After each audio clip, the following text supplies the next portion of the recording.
আসসালামু আলাইকুম। আমার হাতে দেখতে পাচ্ছেন 2191 মডেলের একটি আইটেল ফোন। ফোনটির চার্জিং পোর্ট নষ্ট।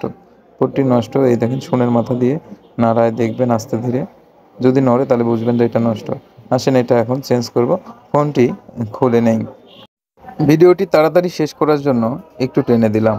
খোলার সময় অবশ্যই সতর্কতার সাথে খুলবেন। ডিসপ্লে লাইনগুলো ভালোভাবে দেখে নেবেন।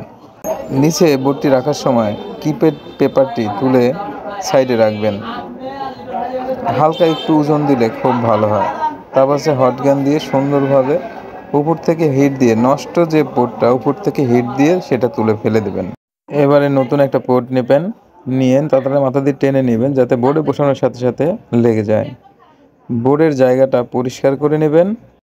এবারে হট গান দিয়ে নিচ দিয়ে হিট দেব, হালকা রজন দিয়ে পোর্ট নিয়ে এসে ওর উপর রেখে হালকা নাড়া দিব। নরম হয়ে গেলে শূন্যের মাথা দিয়ে দেখে নেবেন। যদি নরম হয় হট গান সরিয়ে আলতোভাবে দেবে ধরে রাখবেন। একটার সাথে আরেকটা যাতে জুড়ে না যায় তাতারের মাথা দিয়ে একবার টেনে দিবেন। তারপর খোলা অবস্থাতে একবার চেক দিবেন, এই যে কাজ হয়ে গেছে। ফিটিং করার পরে একবার চেক করে চার্জ হচ্ছে। এভাবে দেখে শুনে কাজ করবেন, কাজ হবে ইনশাল্লাহ।